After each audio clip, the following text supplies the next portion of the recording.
Thanks, Sam, and thanks everybody for joining us today and taking a couple hours out of your busy day to hear about all the exciting things that are going to happen in the mortgage lending environment over what I estimated here in the next 12 to 18 months. But, that is honestly a shot in the dark, to tell you the truth. What we're going to be doing here today, and hopefully we hit the target here, is provide you with a kind of a list of how to plan for the next year, year and a half, if not longer.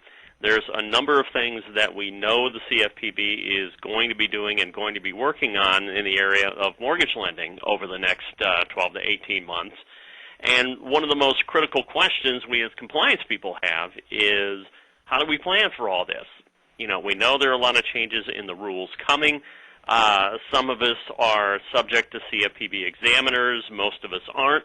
But we know that even if you're not a CFPB bank, you're not over $10 billion, your prudential regulator is looking very carefully at what the CFPB is doing and what they're asking of the larger banks, and they're reacting accordingly. And I heard an awful lot of stories, and I've worked with a lot of client banks in my discussions, and hear a very consistent theme, and that is all of the agencies are examining things like they never have before. And what we used to be doing 3, 4, 10 years ago, all of a sudden aren't as okay as they used to be. And a lot of that is reflective, I think, of what the CFPB is all about, what their mission is, and what they're doing in the areas of mortgage lending and UDAP and compliance management programs and all those types of things. So I'm going to spell out some requirements that we know are coming down the road, and many of these are dictated from the DoddFrank Act. They come straight from the statute, and the Bureau has issued various publications saying this is what we're going to do, this is when we plan to do it. They've already missed a couple of those deadlines, but hey, why should the Bureau be any different from any other federal banking regulatory agency? Deadlines are not always cast in stone. But we also get a lot of other information from various meetings that the Bureau has, and we'll talk about those. A lot of speeches given by Bureau officials, including Richard Cordray, and we can sketch out a fairly good outline of what we can plan on over the next 12 to 18 months, even stretching out to the next 2 years.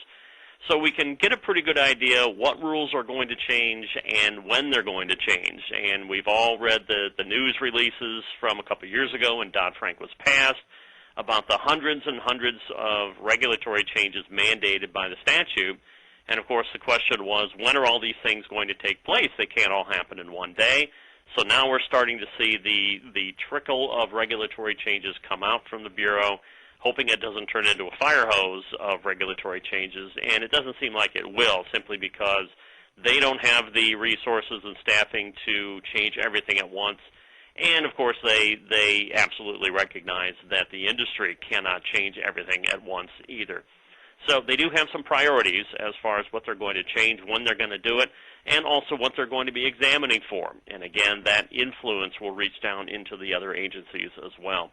So that's what we're going to talk about here, and there are many different areas that they are going to address, from disclosures to ability to repay rules, to loan originator compensation, to appraisals, and so on and so forth. So you'll see us jump around a little bit from topic to topic as we go through the next couple of hours, but in the end, it'll give you a pretty good idea of what's going to be changing in the fairly near future. So let's look at the first page up here on your screen and talk about the regulatory plan. Now, this is something that each agency of the federal government is required to publish in the Federal Register, and the Bureau is a little bit late to the party, of course, since they weren't even actively up and running until July of last year.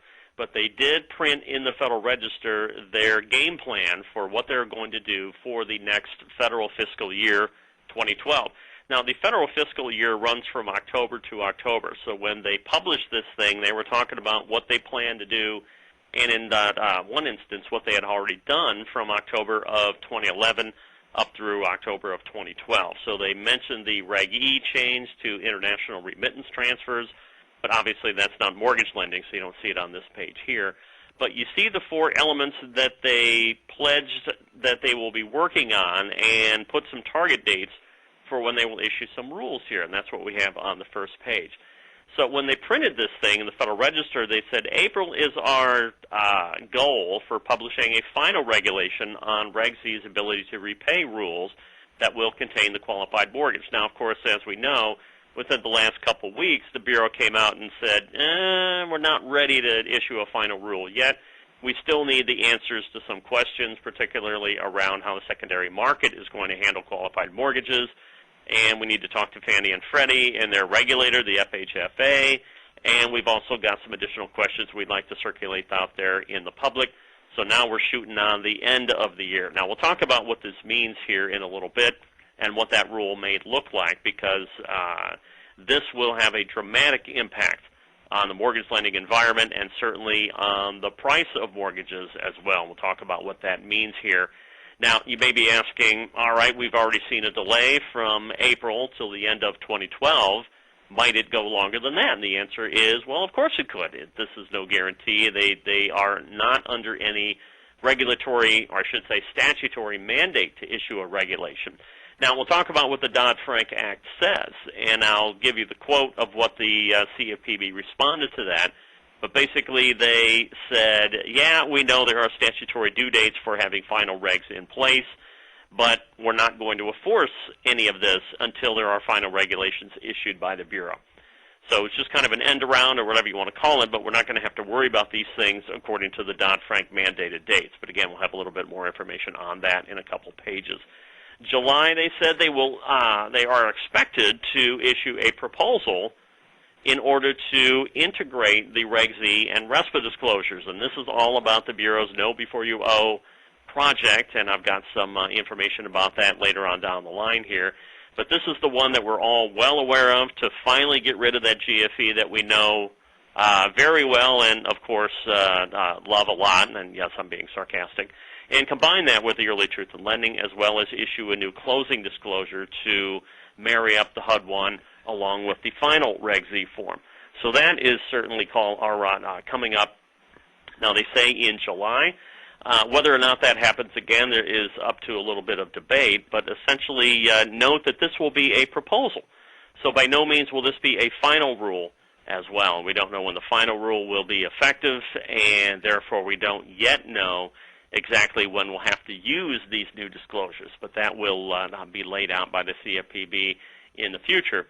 But at least we'll get our first look at what those disclosures may look like in proposed form, even though we have a pretty good look at how they'll appear right now.